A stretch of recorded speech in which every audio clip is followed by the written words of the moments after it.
Christians. They don't read the Quran as though the Quran has a specific reference to 1993. They don't read the Bible that way either. But both these books have reference to the day and the time in which we live, and they both chronicle the events that are taking place in the world even as we speak. So this menace to society, number one, is now being menaced by a superior power that's interfering with him. Every time he think he gonna balance something, here come another calamity. He thought everything was gonna be all right. Hugo run in. Then Andrew come. Then the winter comes and snow fall like he never saw it before. Now rain, then hail. Then before you know it, summer will be gone and winter will be back at you again. And what you will see this winter will be like you've never seen it before. But it's one calamity after another, because menace number one.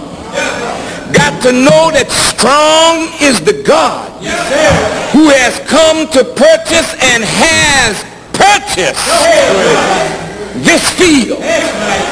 He is not to purchase it. He's already paid the price. You don't belong to this cracker no more.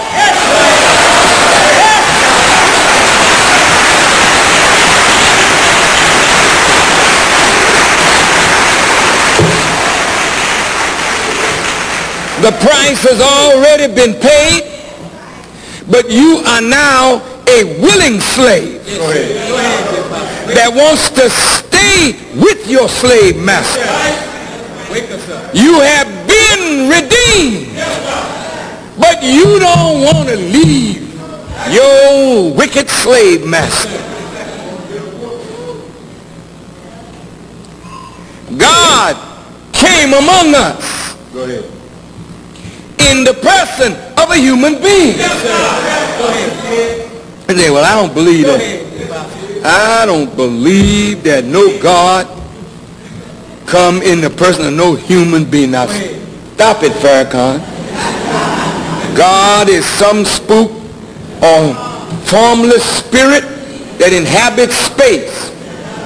Well, what the hell is he interested in us for? Go ahead. Go ahead. If he's some formless spook that inhabits space, how come he made a material universe that glorifies him? Look at what I'm saying, man.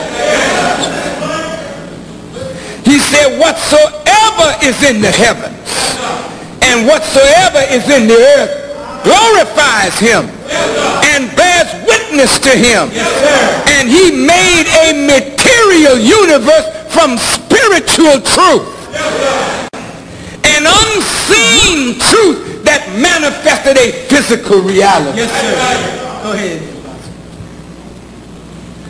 So you mean to tell me we are catching hell like this and God is not able to come to our aid in a human being? Say, well, man, God would never come, get no niggas. I know that's what you think. Because you think like a nigga.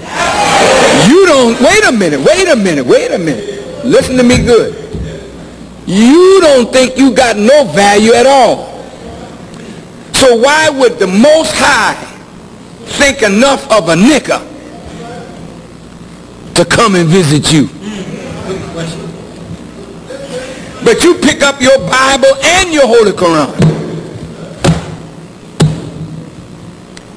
Yes.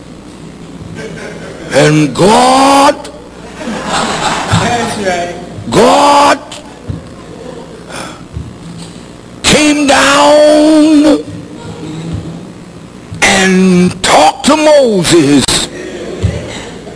face to face, mouth to mouth, as a man speaketh to his friend.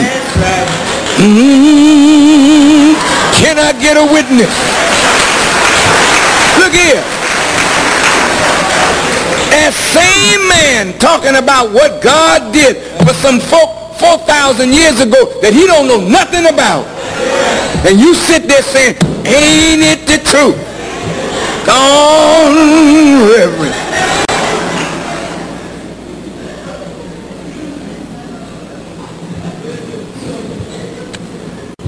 And there's never been a people in history in worse shape than you and me. And never been a people in history more in need of God's presence. But my dear Muslim brothers and sisters, I know that this is strange. You ain't got to tell me it's strange. The whole Orthodox Muslim world sees this as foreign doctrine.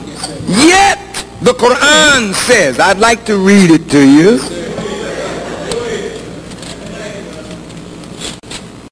In the third surah of the Quran, it is speaking of this Messiah that's coming. And I love the way it reads. Since I don't know the Arabic, I'll read the English, and if it don't come out right, you stop me because I'm just quoting English. And I know some of you know Arabic so well.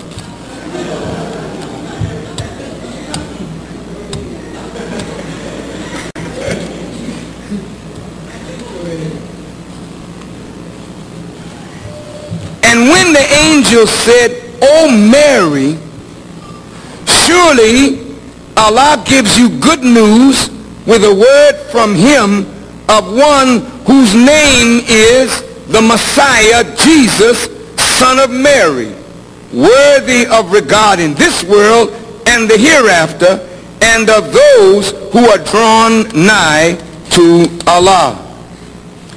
He will speak to the people when in the cradle and when of old age.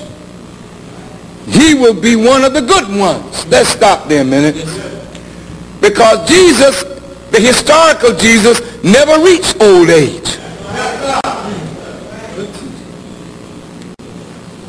Some say he was crucified at 33. Others say 36. Well, the Christian may argue and say, well, just a minute. No, he didn't die. He's old age now. He's 2,000 years old. And he'll speak again in old age. You got a point there.